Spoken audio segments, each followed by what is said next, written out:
And again, we want to welcome everybody to our call tonight. This is the 2014 Indiana Artisan Marketplace webinar series presented by Indiana Artisans for Indiana Artisans. Tonight we have Sharon Smith from Maverick PR.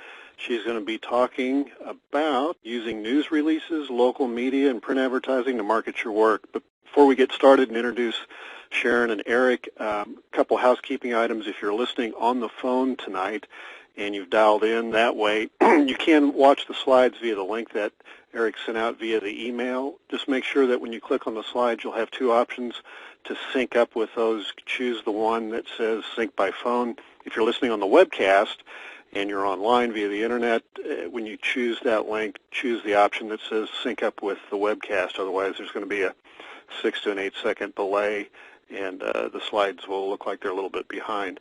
But with that, we'll go ahead and get started with tonight's webinar series. And our host tonight is Eric Freeman, Director of the Indiana Artisan Marketplace. Eric, welcome to the call. Jeff, thanks, and thanks again for hosting us. This is not a webinar for Indiana Artisans by Indiana Artisans. For the first time, we have a guest speaker tonight. Jeff already introduced Sharon, and it'll be great to have her on as a one-person panel. This will be the last webinar for me to welcome applicants to Indiana Artisan. The art jury panel met 2 weeks ago, and we now have 12 new Indiana Artisans on the art side of the house. The food jury panel meets Thursday, and assuming the snow doesn't prevent the panel from coming together, we'll stop growing our family until November. So it's appropriate that we're talking about news releases and public relations tonight, because next week I'll be promoting the new group of artisans as a whole. We all are going to learn a lot tonight from Sharon. She is the president of Maverick Public Relations, as Jeff said. She has more than 20 years' experience in marketing communications. She holds a journalism degree from Indiana State. She's accredited by both the Public Relations Society of America and the International Association of Business Communicators, and both of those accreditation processes are tough. I've looked into both of those in previous years, and they're not easy to get. She also has won the top awards from both related to public relations work and writing that she's done. She serves on several board of directors. She's active with the Noblesville Chamber of Commerce, the Hamilton County Leadership Academy, Riverview Memorial Foundation, and Meals on Wheels in Hamilton County. In her spare time, she called herself a dog mom to Toby, her Cocker Spaniel, and she's perfect for tonight's webinar because she described herself as being a wine, art, and music junkie. Sharon and I served on a PR panel about 25 years ago, and we've known each other ever since, and I think you really will enjoy what she's going to say tonight. So, Sharon, are you ready to take it away? I sure am, Eric. Thanks for that fine introduction. I appreciate it. So you asked me to talk about news releases, local media, and print advertising as well. Most of my presentation focuses on media relations and news releases and gaining what I call earned placement. And earned placement basically is gaining a spot on a local talk show, a radio program, maybe being featured in the Indianapolis Star or some other print publication. And I'll give you some inside tips as to how to do that professionally and effectively. And the next slide will talk about one of the purest definitions of public relations. And basically, public relations is a deliberate, planned, and sustained effort to establish and maintain mutual understanding between an organization and its target audiences. You know, I really like this definition because the word deliberate and plan tie back to strategy, which is an important aspect of public relations. You know, it does take strategic thinking and implementation to really put a year-round public relations plan together and execute it. And while it's great to get a one-time interview or placement in a local publication, it's much more effective to create synergy with your other marketing efforts to sustain a public relations program over the course of a year. So as we're moving along with the presentation, keep in the back of your mind, who are your target users and customers? And that will help it be a little bit more relevant to your particular type of art or product. The next slide, we'll talk about how good PR can be powerful. And in particular, I'm sorry, I'm now behind myself here. Let me get back here. Okay. Good PR can be a great tool for providing an objective viewpoint or perspective. And what that means is somebody else is extolling the benefits of your art or your product, which gives you more credibility and helps you kind of build your brand in the marketplace. It also increases your visibility, of course, and it helps you connect with customers. I often hear from clients, after we've scored some media hits or placements in the market, that they start to be Googled more often, and people become more inquisitive about their products and services. Because again, that just media relations helps plant the seed about what you have to offer and the value of what you're offering. Also, of course, PR can make a real difference in a crisis situation. If you have the tools in place to help inform the public about who you are and your role, sometimes that can counteract misunderstandings about your organization or your company. Also, if you have established relationships with folks in the media, that helps you, again, inform them of what's occurring within your organization and set the record straight. And also, if you've had some experience interacting and engaging with the media, it helps you to feel more comfortable and better share information when you're sometimes in deadline mode and, again, dealing in more of a crisis situation. So the next slide helps us define how to do it right. There's a lot of maybe misunderstanding about how to execute media relations in particular and how to engage with the media. The media's landscape is very dynamic, especially the last few years, as there's been a lot of mergers and acquisitions and just a lot of change with digital media becoming more impactful and important. So we're seeing now reporters who traditionally were just going out into the field and covering one beat and getting their story and filing it, and now they're charged with getting video and getting interviews in real time and uploading it to the website and doing a lot more with a multimedia platform. So, understanding how taxing it can be to be a reporter, but also understanding how, if you can provide a visual aspect to your story or your pitch, that you might be able to leverage that more effectively with a print outlet that, again, is doing more and more when it comes to how and where they're presenting their stories.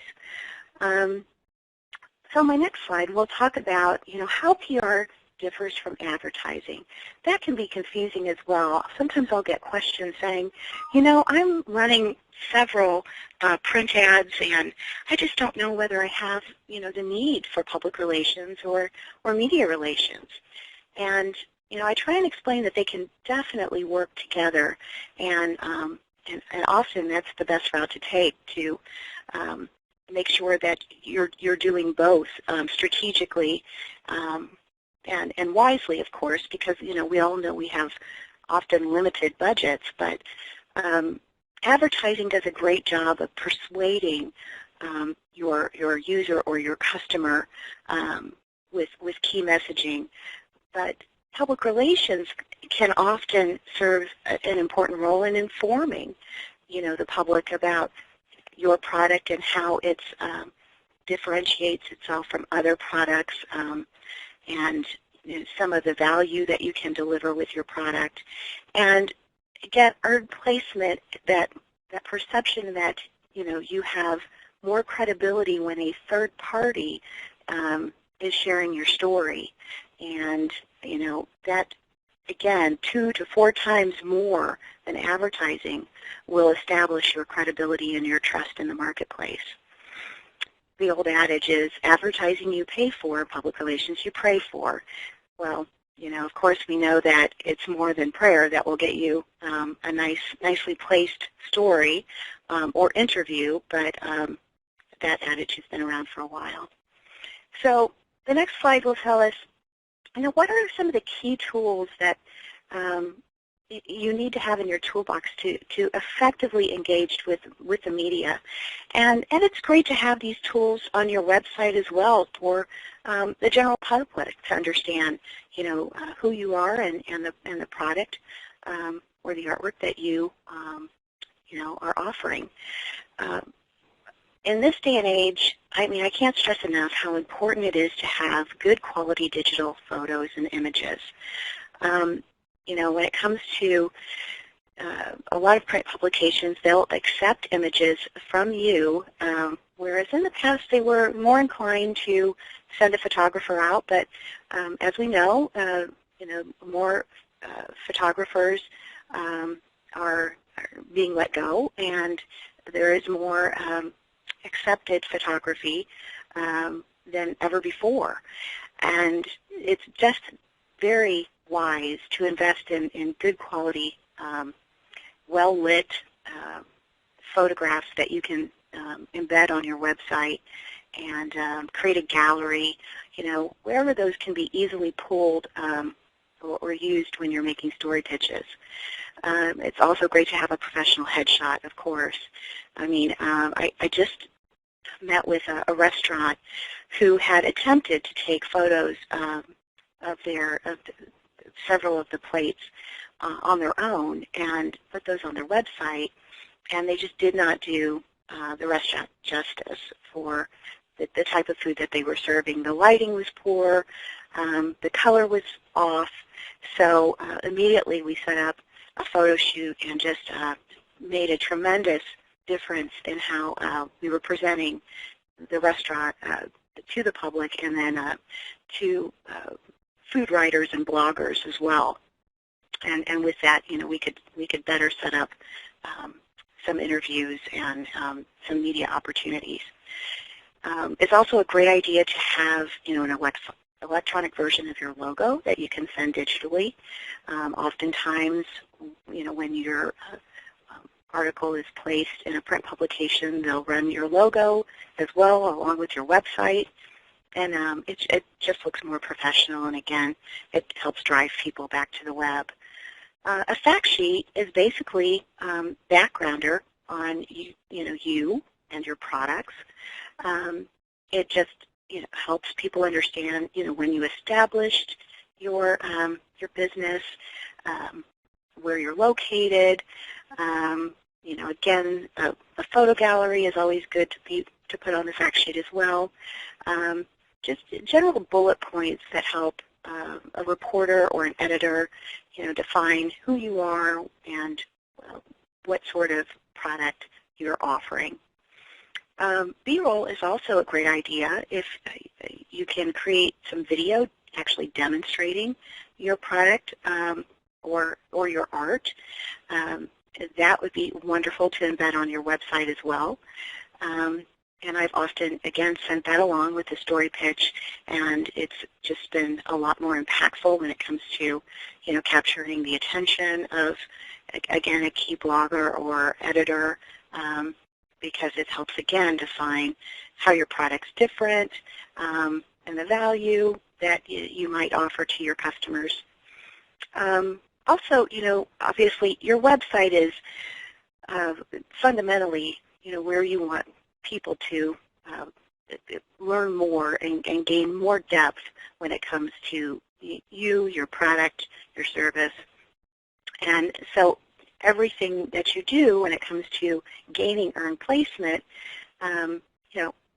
drives people back to your website and also increases your search engine optimization. every time that an article is picked up, every time that you appear on a talk show, those media hits get placed online, and again, just help with your Google placement, and help drive people back to your website. And blogging can certainly do that as well. First of all, it keeps content fresh and keeps your website more engaging. But also, it helps again with SEO by creating content that kind of lives online, that helps people find you and search for you that much more easily and effectively. The next slide we'll talk about coverage, and is any coverage good coverage? And as I mentioned earlier, getting an occasional hit or placement might feel good and give you a sense of accomplishment, but truly, landing a TV interview is just the tip of the iceberg.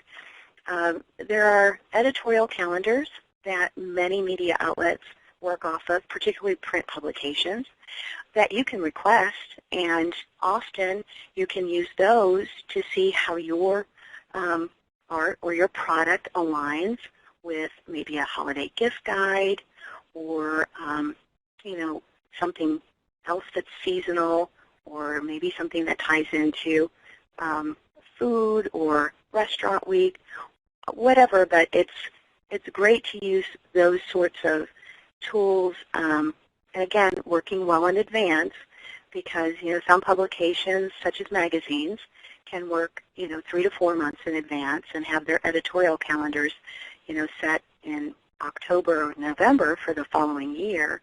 But thinking with some long and short deadlines in mind, you can establish more of a monthly sort of calendar, and target, again, key publications, key editors, key producers, and bloggers when it comes to creating a more regular publicity schedule. And the next slide, we'll talk about tips to approaching the media. Again, with the fact that the media landscape continues to be ever evolving and changing, it's really important to know deadlines for more of a long calendar publication like an Indianapolis Monthly versus a daily, or a TV segment on a new newscast. They all have very different deadlines, and in some cases, if you are very interested in gaining placement during the holidays, those new news segments could be booked 2 or 3 months in advance. So it's good to know those deadlines, and to know those producers and editors by name, so that you can plug them into your publicity calendar in a timely fashion. Because though it can happen that you'll catch a producer who has a last-minute opening and can fit you in, more times than not, they'll have booked those appearances, and unfortunately, you'll have to wait until the next time they have an opening, and that may or may not be your peak season. Learn which format media contacts and even bloggers prefer to receive pitches.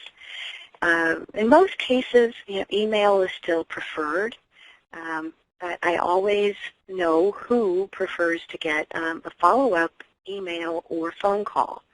There's still plenty of folks in the media that prefer and appreciate a phone call, because, again, they get inundated with information and with assignments, and sometimes just that properly placed call, meaning not while they're on deadline, and kind of getting to know the news cycle the publication you're working with, and contacting them by phone can make a huge difference.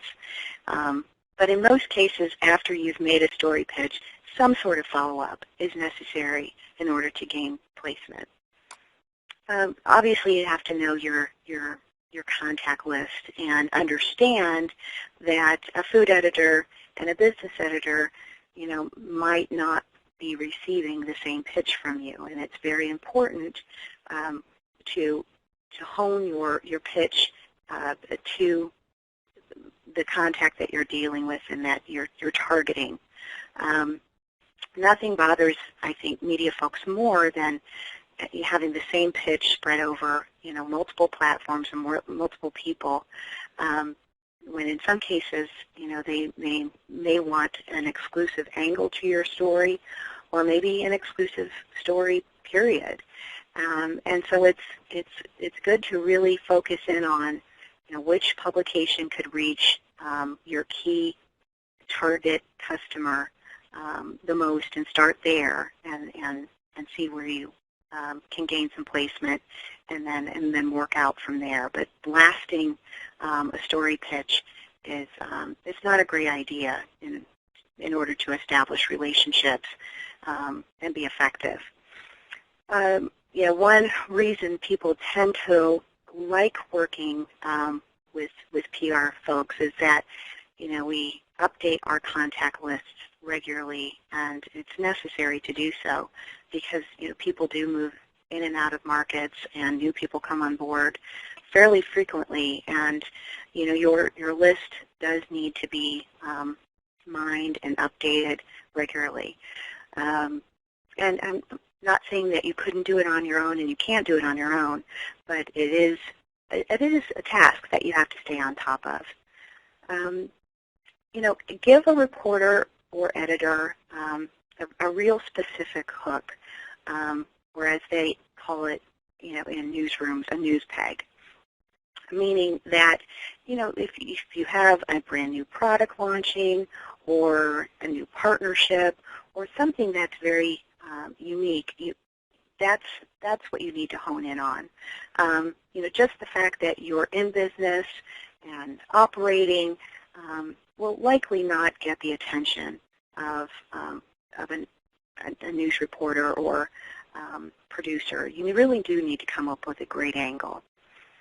And then just some general tips, be careful about typos or errors, because again, it throws your facts off potentially as someone's reading it, and they might question your credibility. So do take a little time to review that. And make sure that you have complete contact information. Make sure you do include your mobile number, if that's the best way to reach you and the most efficient way to reach you, and your email address as well. And, this is occasionally over the years I've found that, sometimes, opportunities come up that are on the weekend or early morning or in the evening, and it's not always convenient. But as much as you can be, try to be flexible when the media does call, because it helps you establish yourself as a trusted source and someone that they will call again, because you've made yourself available and you've shown that you can be flexible when they're working under deadline. Okay, the next slide will talk about key contacts. Make sure that obviously no one knows your product better than you. And, most of today's reporters, there was a time when lots of reporters and writers were really honed in on specific beats. And more we're seeing those beats become more general, or folks move around more than they used to. So in many ways, you are making their jobs easier if you have, again, a fact sheet and some great photos and, some key messages that you can provide a media contact to help them tell your story. And in a lot of ways, media folks look at that as a win-win situation. They have oftentimes, limited time and limited resources, so anything that you can provide that is, of course, fact-checked and accurate, just helps their storytelling and makes their job easier. Now, I do get this question occasionally. I'll have people ask, can I preview the article and edit it before it gets published? And that's a no-no. In a very rare situation, I was allowed to preview an article for a trade publication. But, in most traditional media outlets, you will not be able to preview or edit the story. Also, it's considered unethical in many newsrooms to accept, gifts or, other overtures in trying to influence the media. And I know for a long time when gifts were sent to the Indianapolis Star, as an example, they would just donate them to charity. So you may use your resources in other ways to make your pitch. And again, I would suggest that those ways would be just having professional materials that you can present along with your story pitch, and that can be much more effective than trying to send over a box of cookies or something. So a note about placement on the next slide. To be honest, gaining traction can be a challenge, and according to the Newspaper Association of America, more than 90% of news releases received by editors and reporters are tossed. Now, that said, that's often when a wire service is being used, and there are services out there that can help you gain access if you're looking for regional or national coverage, and you're looking to, again, blast your news release across many platforms. You just have to count on the fact that many of those will go unnoticed.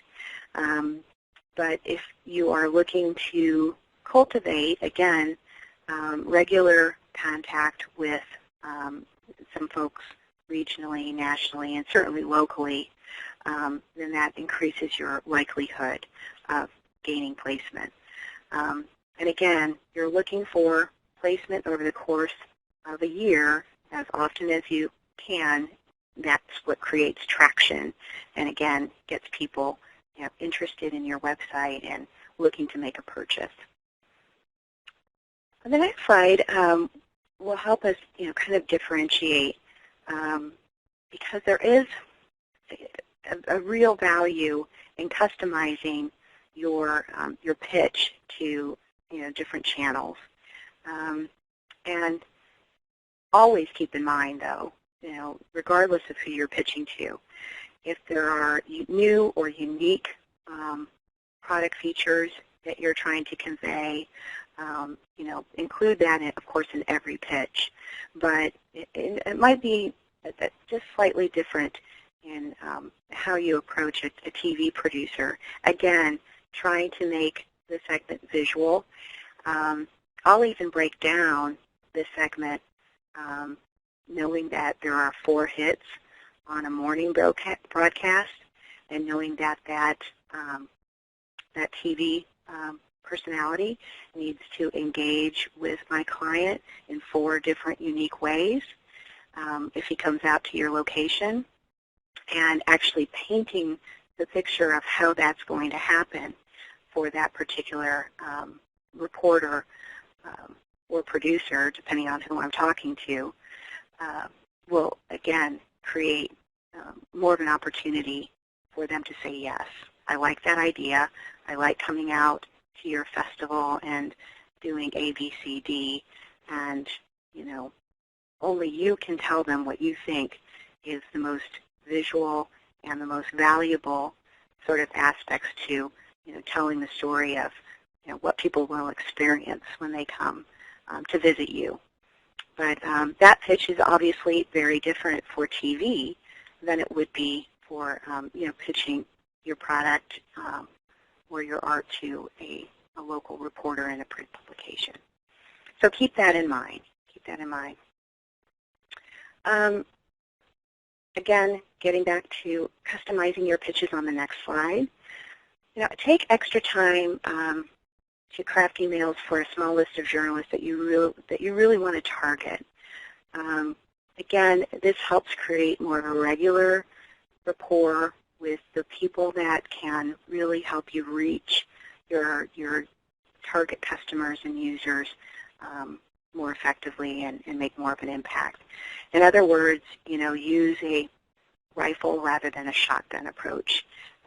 If you really have limited time and limited resources to really cultivate these relationships, just spend some time looking at the sort of media outlets available in the marketplace and hone in on those outlets that would really deliver the best and the highest quality customers for you. And then, of course, as I mentioned, understand a journalist's coverage and audiences. There's a different value that a business writer or reporter can deliver to you, versus a restaurant blogger. And, you might look at those and get an idea of, how many followers they might have on Twitter or maybe on Facebook, and get a sense, whether a blog is well read and well distributed, and that may be more useful to you, than getting a small blurb in a section of a business journal. So keep that in mind as well. Okay, the next slide talks about when the media calls, and I again have had experience and have had the question of, when a reporter calls me unexpectedly, do I need to be interviewed on the spot? In some cases you might feel unprepared, or you might be mobile, and you might, think this is not the right time. So, obviously, be courteous always, and ask if the reporter is working on deadline. And in the case that they're not, schedule a time, and maybe it's only 20 minutes or 30 minutes, but, schedule a time when you can contact them to complete the interview. If you feel like you might be flustered and you don't have facts in front of you, that's certainly, in my experience, appropriate and has been, effective in helping some of my clients just gather their thoughts and express themselves more professionally and effectively. And of course, if you do have the opportunity to call that media person back, know the key messages that you want to keep in mind, or write them down and keep them handy.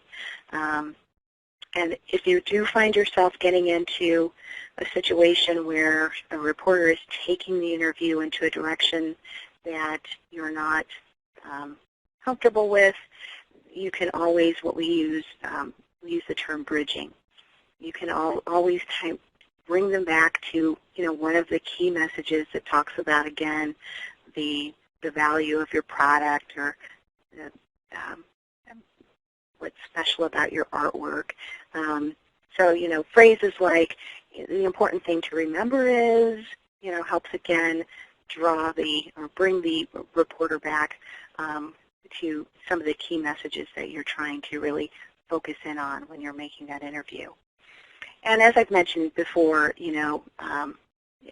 anytime you have a reporter, a producer, an editor on the phone, it's great to keep in mind that you should paint that visual picture, that imagery that helps them understand your product and service and what it delivers. And also when it comes to interview tips on the next slide, just some general tips. Try and avoid jargon or slang. Humor can be misunderstood or misinterpreted, so it's always kind of a good idea to stay away from that. And don't fudge if you get in a situation where you're asked about financial statistics or something that you just don't have committed to memory. It's better just to say that you can provide those at a later date, but don't approximate and don't guess. And then avoid no comment. That, again, nothing's really off the record, so no comment sometimes can just imply guilt or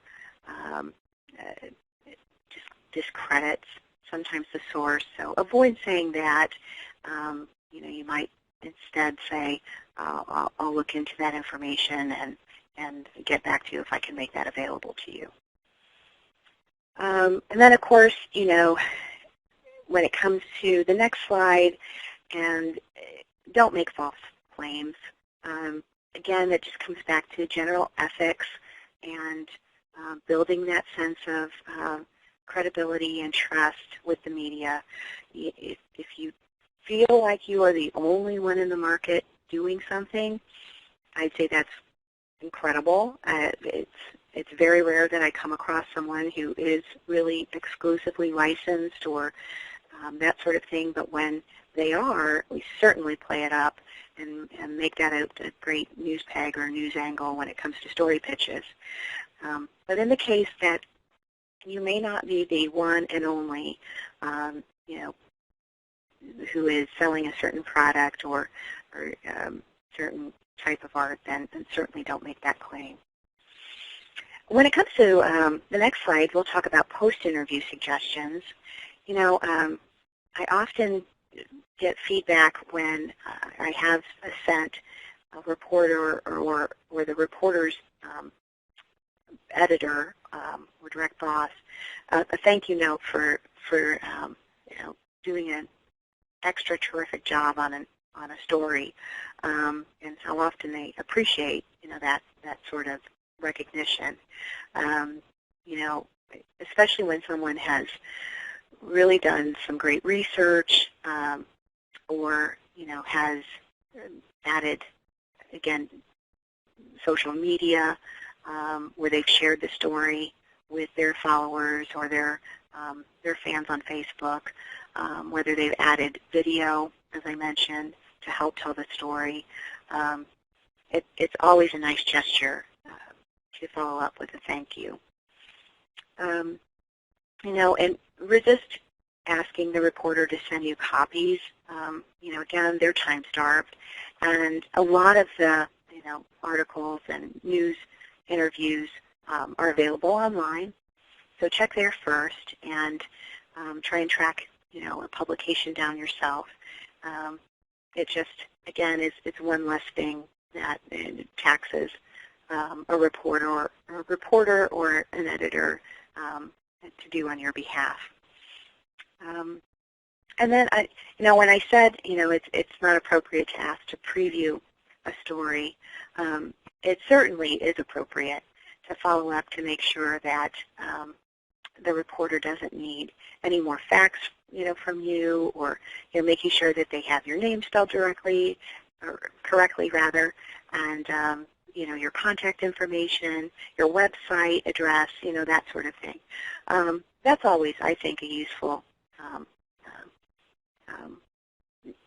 It's worth your while, rather, to check on that beforehand before you have to request a correction, which again is just oftentimes so small that people don't even see it, and so it's great to have those cleared up before anything goes to publication or gets aired.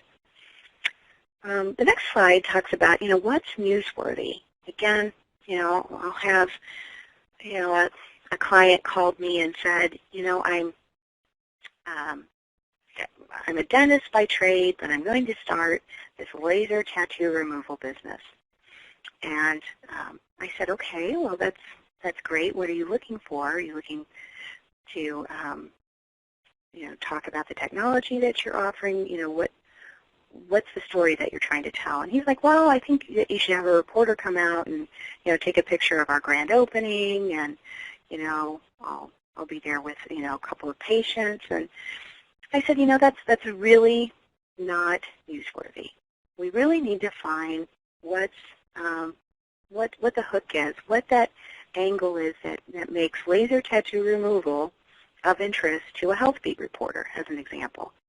And after doing a little bit of research, I realized that as the economy goes down, laser tattoo removal goes up because people find themselves at a disadvantage in job interviews if they have visible tattoos.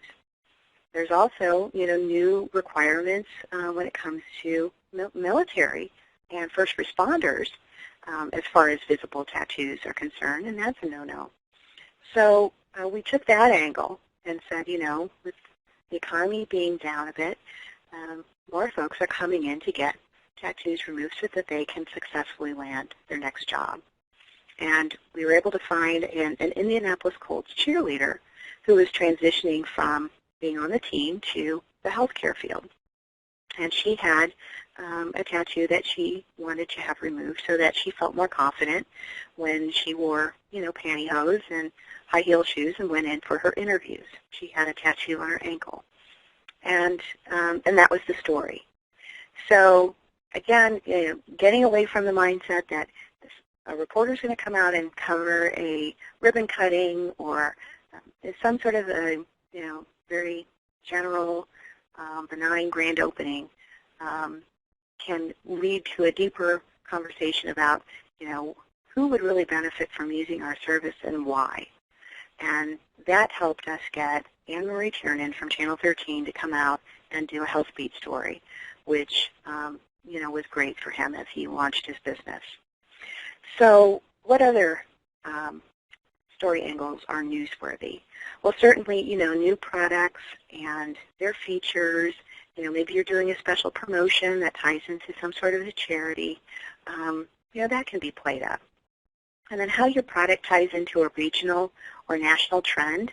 If there's something that I hear from reporters quite a lot when they're looking for story ideas is, something that's trending.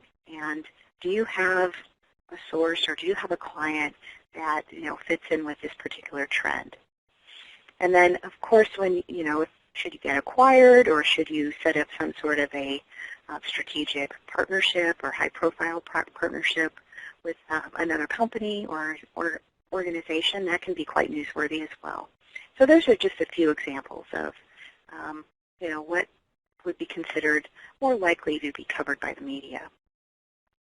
And then the next slide, we'll talk about messaging. And, it's too often you find people writing news releases that are full of these long canned quotes and go 2 pages long and,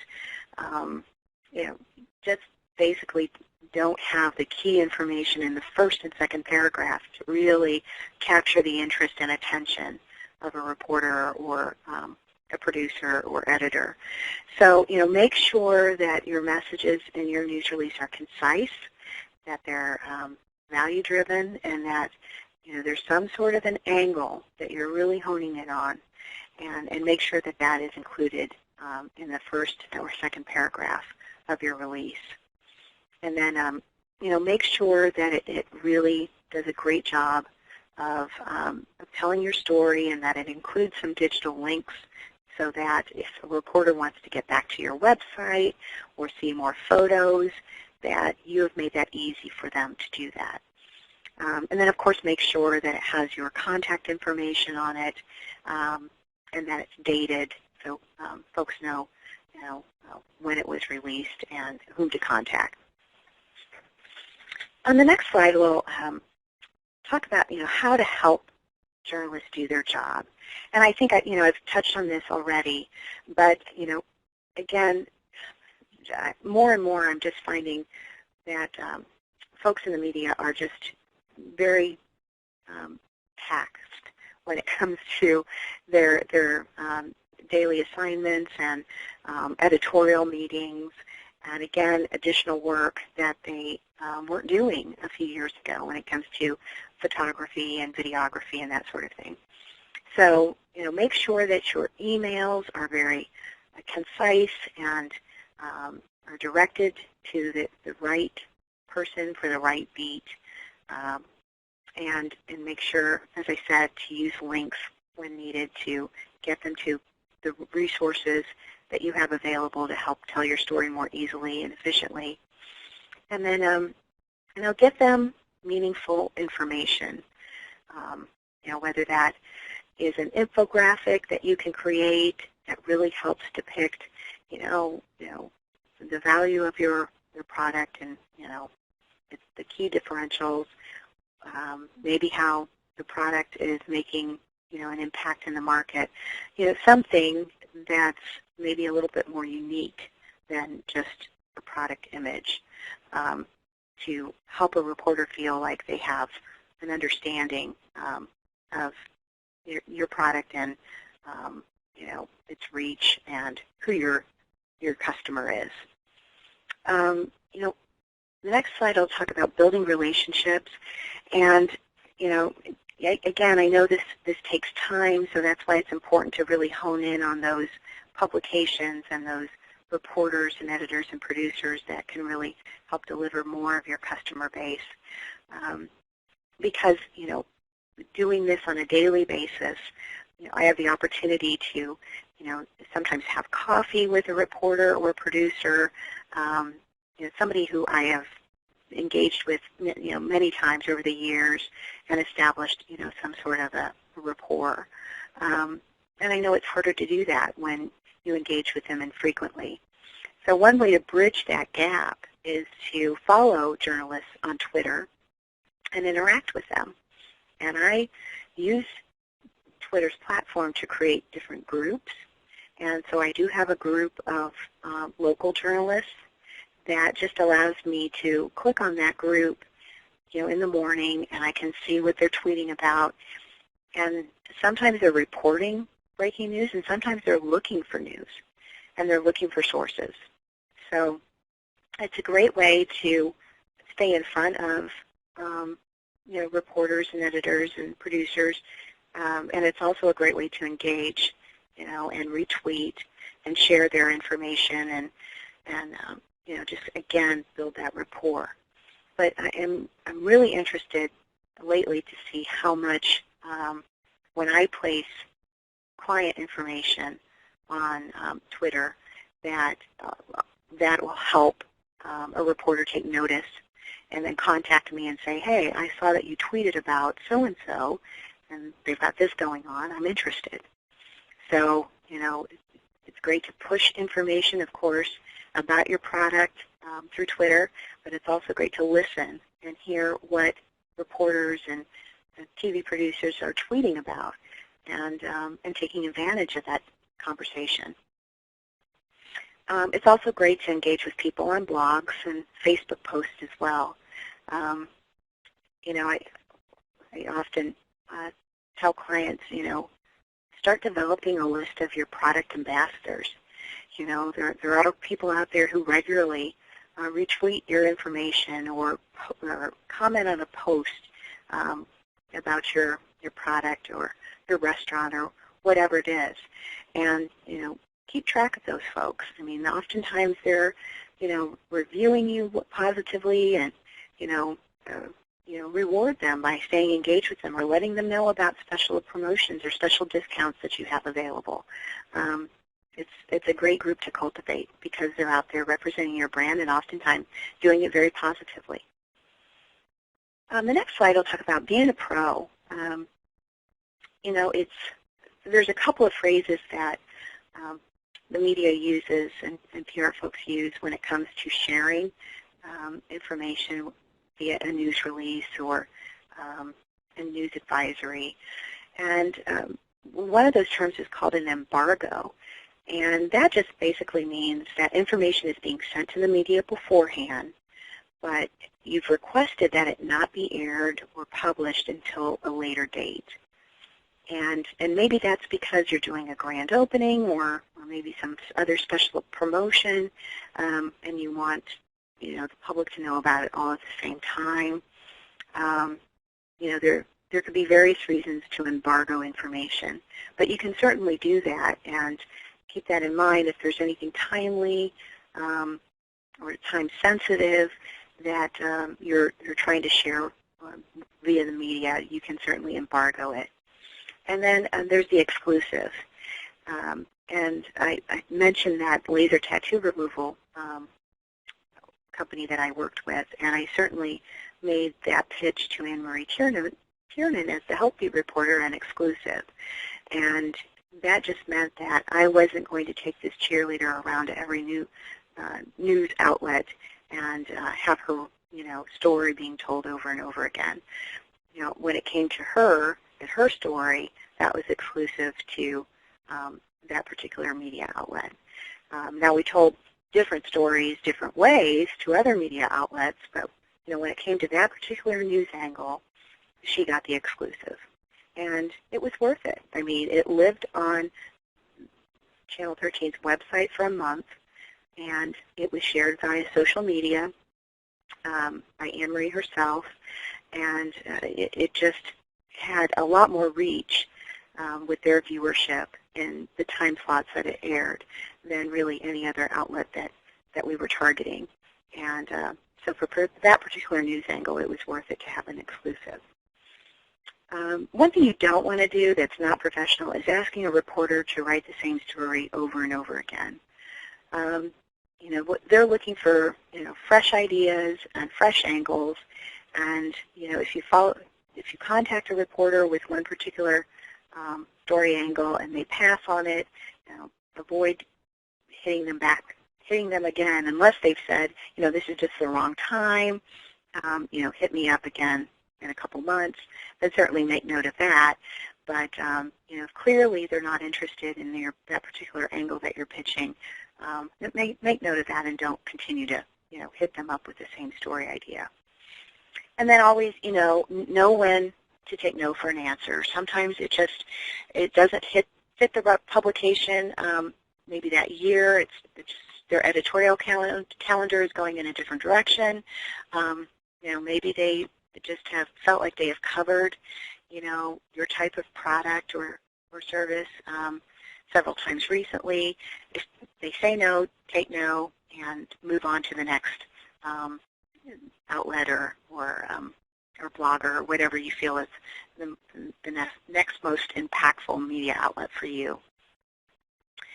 Good reasons to change your press date would be the next slide. And timing can mean everything. I mean, folks that were trying to pitch something for this evening's newscast, as an example, would have found themselves at a disadvantage because everyone was focusing on a snowstorm in central Indiana.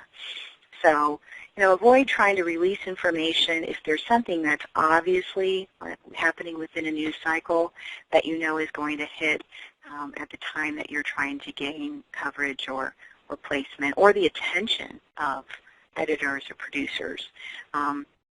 Much of the crew, I'm sure, today at the TV stations were dedicated on, getting out into the community and doing stories related to the storm. So it would have been a poor time to try and reach folks and send them information because, the longer they're away from their desk, the more likely it can be ignored. So keep that in mind. Sometimes there's something happening within your industry or a particular product that's being recalled or something. Avoid releasing information when that sort of thing is occurring, and there's the potential for negative coverage. Certainly don't release information if you're not going to be equipped or available to respond to media questions. I've had folks that have asked me to release information and then have gone off on vacation, and we want to make sure that you are available as soon as the media picks up something that has an interest. They're going to want to talk to you, so make sure that you'll be able to respond. Something that timing-wise struck me, I don't know if you all remember the New York Congressman and New York City mayoral candidate, Anthony Weiner, but he held a press conference inexplicit. I just don't understand why, but he held the press conference on National Hot Dog Day, and that really was not a great idea because there was already a running joke with his storyline and his personality, and then to do that by mistake just created more negative quips, and he was the butt of many jokes because of that. So, some things may not be on your radar and you can't avoid it, but in this case, somebody on his staff should have alerted him that that was the wrong day to be holding a press conference. The next slide is just focused on some key takeaways. I always try and make sure when I work with clients that they know and they own or they live their story, and then they tell their story. So whatever your story is when it comes to your brand, own it and make sure that when I say live it, that it appears in everything that you produce when it comes to marketing materials, interviews, just everything reflects your true, authentic brand. And of course, do that often and do that strategically, and that will really help play into your success. Another key takeaway, again, develop those digital resources, those high-quality, high-resolution images. Again, most print products need at least 300 dots per inch or DPI when it comes to your images in order to use them. Make sure that if you can hire a professional photographer, it's always the way to go because they can light things professionally and they can retouch if needed, and they can provide those in various formats for you to use, and it's just money well spent. Make sure you have that fact sheet on hand, that one-page sort of backgrounder information that helps an editor or producer or writer get to know you very quickly and very well. Video, if you can do that, that's a great way to, again, capture the attention of media folks, as well as help to tell your story on your website. And, place it on YouTube and Vimeo, and it's a great way to create some leads and get some traction back to your website. And of course, make sure that fundamentally you have a well-done, updated website, and again, blogging regularly, even if it's once or twice a month, helps to create interest and traction to your website by keeping information fresh and engaging. And keep those distribution lists updated, those lists of key media folks, as well as your brand ambassadors. Make sure that those lists are reviewed, and if you need to call media outlets directly in order to start creating a list and making sure it's updated, it might take a little time, but it's worth it. It's worth it to, make sure that you've got the right email addresses and the right phone numbers for the people that you're really trying to target. As I said before, create a blog and post regularly. Blogging is some of the most inexpensive and efficient ways of creating an online presence and traffic and traction to your website. And then the slide I have that provides some sources for information, I just included a couple of books that are available in paperback that are just really great resources if you're looking to really get results through effective media relations. And then the other is Surefire Tactics to Get Maximum Sales for Minimum Dollars, more of a guerrilla type of approach to marketing and PR. There's another resource that I wanted to inform you about as well. It's called Content Rules by Ann Handley, Handley. how to create killer blogs, podcasts, videos, ebooks, and webinars. And I just picked that up the other week, and it's a great read and very well reviewed. So if you haven't done anything kind of with digital media and digital resources, that's a great book for you. The next slide just talks about the fact that, the presentation is owned by Maverick PR, so please don't release it or share it without my knowledge. And other than that, that takes care of the presentation. Thanks. That was a lot of information. It kind of reminded me of last week's Bruce Baker seminar. Somebody put on their Facebook page after that was over that they were their mind was on overload, and you just did a heck of a job in an hour-long monologue providing a lot of different information. That was great. Oh, thank you. Jeff, sure, thank you. Jeff, do you want to make it so we can take questions? Yeah, Eric, the lines are open. If you have a question, the phone lines are open. You can just go ahead and ask Sharon your question. We did have a couple questions, Eric, come through on the webcast that I emailed over to you, if you've got those. And also, if you are listening on the webcast and you do have a question, you haven't asked it yet, bottom left-hand corner of the page, there's a Submit Your Question box. Just type your question in there, click the Submit button, and it'll come through, and we can ask Sharon your question. Anybody on the phone that has a question, go ahead and say something. Sharon, we don't have anybody on the phone, but one of the questions, I guess I can go ahead and ask. Mercedes from Logansport says, I do not use Twitter, but I do use Facebook. Is there a way to use your product ambassador's idea on Facebook? Is there such a thing as creating a group on Facebook? First of all, that's wild because I'm from Logansport and I know Mercedes through my parents and a couple of other friends. So that's great. Hi, Mercedes, if you're still out there. The answer would be yes. You could, if you're doing an event or you're doing an opening of some sort, you can create an event page and invite people that have regularly commented. If you have a business page and you're noticing that you've got folks who are more frequently commenting or liking or sharing information, you can make note of them.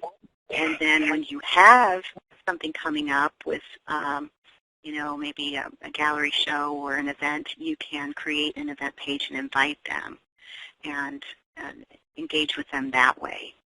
But it does not have the capability of Twitter to create groups in the same way, in the same fashion.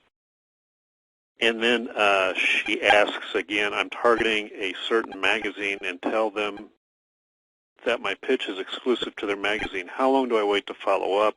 If they don't bite, I want to try it, my second choice. Okay. Well, I mean, typically when I make a pitch to a magazine, I follow up within a day or two just to make sure it's been received and make sure that there's no questions or more information isn't needed. So I wouldn't wait long after I make that initial pitch to follow up. And then, again, you can always use your request for their editorial calendar to show that there's interest in what they already have in the hopper when it comes to their editorial plans as a great way to follow up from that angle. And then, oh, by the way, I sent you a pitch. Could that fit into the section that you have coming up in July or whatever? But definitely don't wait too long after you made an initial pitch to follow up directly. Great answer. Let's see. Again, the lines are open. If you have a question for Sharon, just go ahead and say something. Sharon, I have one for you. Is there a free online directory or something that lists bloggers and ideally would list them by the topic that they cover? that would be so helpful if there was. Fortunately, there's not. I think that was going to be your answer. Yeah. You know what I tend to do is, I Google, food bloggers, Indianapolis, food bloggers, Fort Wayne, some sort of a general search online. Oftentimes will bring up blogs that way, or talking to bloggers who are somewhat more established than others. Sometimes that will help, because they often know other bloggers who they will mention to you when you're saying, I'm trying to have a better understanding of who's blogging when it comes to food in the market. Can you recommend anybody else that I should have on my radar? But yeah, it's a lot more organic than being able to purchase a list, unfortunately, or find one free. Okay. I figured if there was one out there, I would have heard of it. Hey, I also, for everybody left on the line, Sharon made an excellent point early on about the value of high-resolution images. And I just want to reinforce that. When I told you the art jury panel met the week before last, and I've spent the last week typing up their comments. And I was really surprised how many times, and I'm going to say maybe as many as 24 times, one of the panelists would write on the comment sheet to pass on to one of the applicants about the value, or really it was kind of for the negative end, how lousy their images were that they uploaded to their application. And this is a conversation I've had with artisans many, many times about how important it is for me to have high-resolution images of your work. Because I get calls from media often, at least weekly, saying, hey, we're covering a story on, woodwork in the Midwest. What do you have? I just found you online. What do you have any images of wood made by woodworkers in Indiana? I can say, yeah, sure. Give me your email address, and I can whip off, 4 or 5 or 6 different images from different woodworkers here and get them out. And the timeliness of that is important. So me having them is important. But in addition to the media, and in addition to organizations and associations you belong to, like Indiana Artisans, just putting your own best foot forward on things like applications is important. Several of the jury comments from just the art panel, it was clear that the scores were lower than they would have been because the images uploaded to the application were lousy, shot on carpet or shot on wire racks or shot with a phone. I saw that a couple times. It looks like you shot that with your smartphone. You want to put your best foot forward, and certainly high-resolution images do that. So there's my little lecture on images. Jeff, are there any other questions? No, I think that's it. We're all done. And I do have Sharon's slide up. Sharon, if somebody has a question or they want to get a hold of you outside of this webinar, what are some of the different ways they can reach you? You can find me on Twitter at MavPR, and I would love to follow you if you'd like to follow me. You can find me on Facebook at Maverick PR, and it's important that it's PR and not Maverick Public Relations because there's a group in Canada that has that name. So Maverick PR. You can certainly email me directly, and just to dovetail off of what Eric said, I know right now several hungry professional photographers who are offering, great discounts to have studio quality headshots and your products shot professionally, again, well lit, beautifully. So if you need resources in that way, I could certainly share those. And we may bring, Sharon, I may be in touch. I've talked with several artisans, and I bet a couple of them are on this call. We may bring a photographer to the marketplace to shoot. Several artisans want shots of their booths that are, when the booth is fully lit and fully merchandised, and the marketplace gives them an opportunity to get that photograph. But there are other artisans that have large work that it's hard to move and hard to get a photographer to come to them. And once they get it set up at the marketplace, that might be a good opportunity to have a photographer come and shoot it too. So I may look into that. For those of you on the call, if that's at all an interest of yours, just shoot me an email and say, hey, I'd like that. That would kind of nudge me. Right now I'm kind of on the fence on it, but if there seems to be an outcry, I certainly would follow up. Sharon, thanks a lot. This has been great. I've really enjoyed it, and I've gotten a lot of good notes here. And Jeff, as always, thanks for hosting us. I appreciate you staying late at the office and making all of this possible for us. Folks, this is the last of the weekly webinars. The next one is easy to remember. Tonight is Tuesday, February 4th. The next one will be Tuesday, March 4th, exactly a week from tonight, again at 7:30 p.m. And it will be the final webinar prior to the marketplace. It'll be talking about a marketing checklist that you can go through before you come to the marketplace, just to make sure you have everything done that you can possibly do to promote your work and the fact that you're there, and all of the things that you might need to go through list-wise to bring with you and be prepared to sell. So Tuesday, March 4th at 7:30, we'll all dial back in, and I'll send you an email to remind you. Jeff, anything for the good of the order? No, I think that's it. We appreciate everybody taking the time out of another winter snowstorm here in Indiana to be on the call. And like Eric said, anybody of the foodists in Kentucky, thanks for being with us tonight. I think that's it. We'll have a replay of this probably out in the next day or two, so just look for that. And again, if you have any questions about PR, you know how to get a hold of Sharon, and I think that's it. All right. Thank you. Thanks, everybody. We'll talk to you soon.